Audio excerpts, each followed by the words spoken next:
So a little bit different project. A couple years ago, actually I'll start with the backstory of I want to plant some trees later this spring.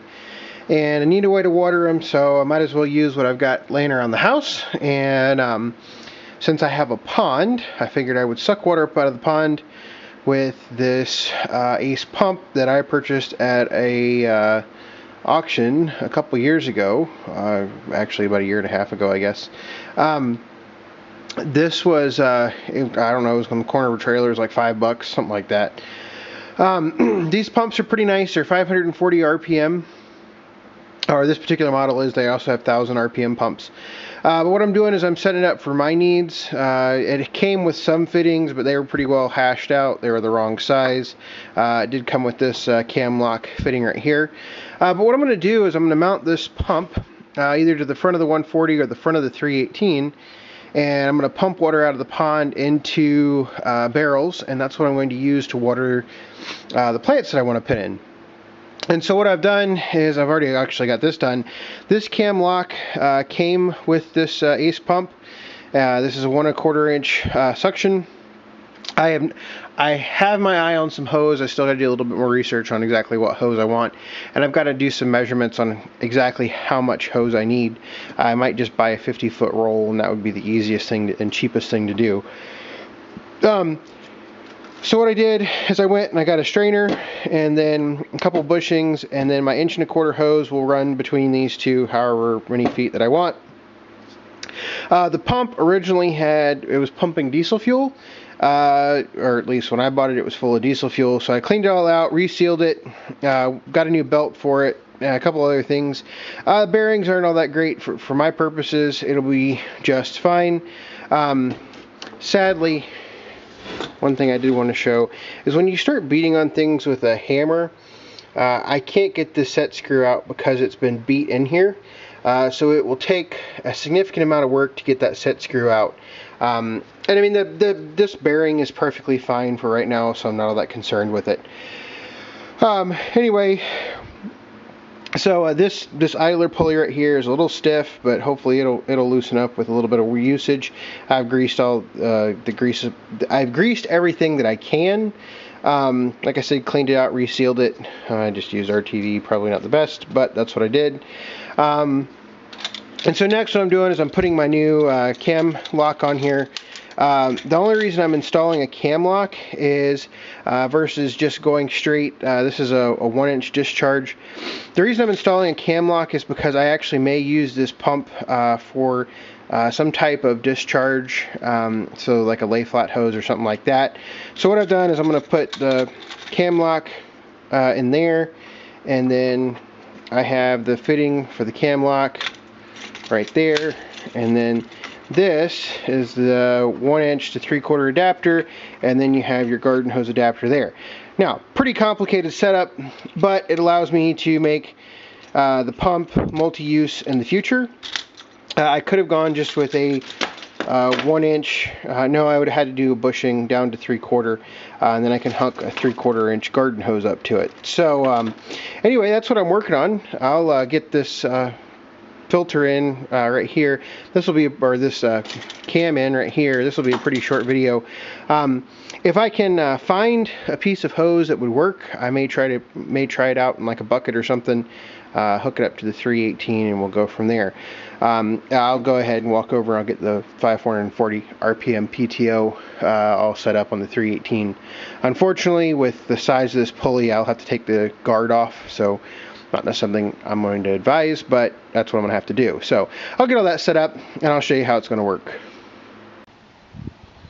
Alright, got it all set up. So what I've got is I've gone ahead and I've got all this hooked in. I don't have any of the connections. I've actually played around with this a little bit already.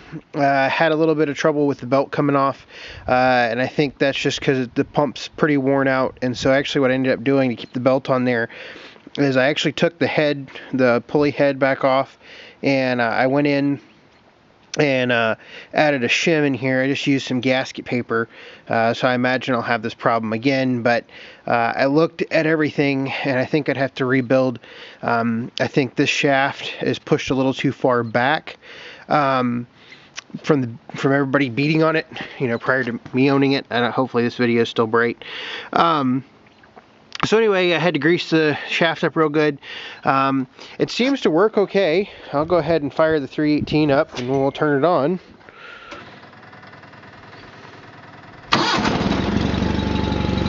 So go ahead and turn the PTO on.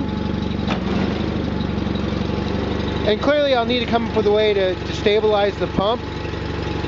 I mean, you see it turning there. I'll go ahead and give it some throttle.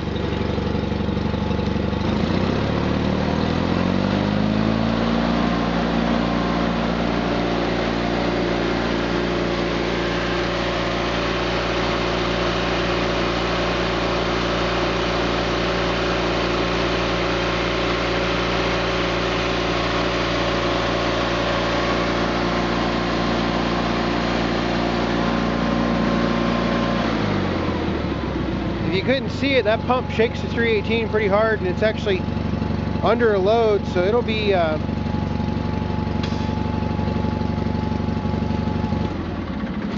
imagine with this pump running at full blast, it'll be a little bit of a load on the 318, so give it a purpose. One thing that I did notice, and I'm slightly concerned about, in fact, let me see if I can, normally this thing's pretty hard to pull out.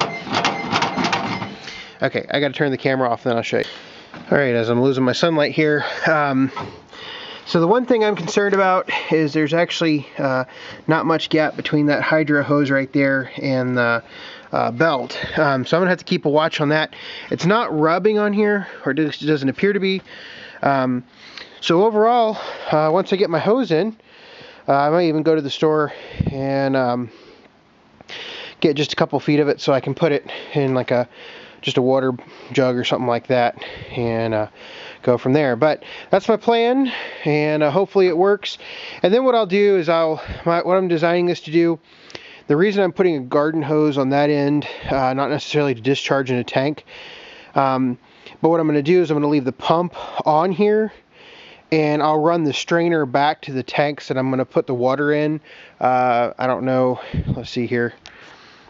Eventually what we'll do is, if you can see that, there's a running gear out there. And that running gear right there, what I'm going to do is, that's what the barrels are going to go on. And probably what I'll do is I'll pull the barrels around with the X748 on the running gear. Because I don't think the 318 has enough weight to pull much water around. And then I'll run the strainers back, the strainer hose back to those pumps, or to the tanks, and then I will use the garden hose fitting on this to water the plants. So that's my plan. It's better than rolling up, you know, 400 or 500 feet of hose every a couple days, because that's about how far some of these plants are away from the spigots or the hydrants in the yard. So hopefully this will work. If not, you know, I think I got a grand total of, so far the most expensive thing's been the fittings. That was like 40 bucks. Then let's see here, I bought a belt, that was another 40 bucks, and then a hose. If I buy a 50-foot roll of hose, that's another like 60 bucks. So I'll be into the sprayer setup, you know, $100 and some odd versus, you know, $80 for electric setup or something like that. And then plus I get to use Deere's. So anyway, we'll go from there. Probably, I mean, that'll probably be a couple months before I actually start watering all those.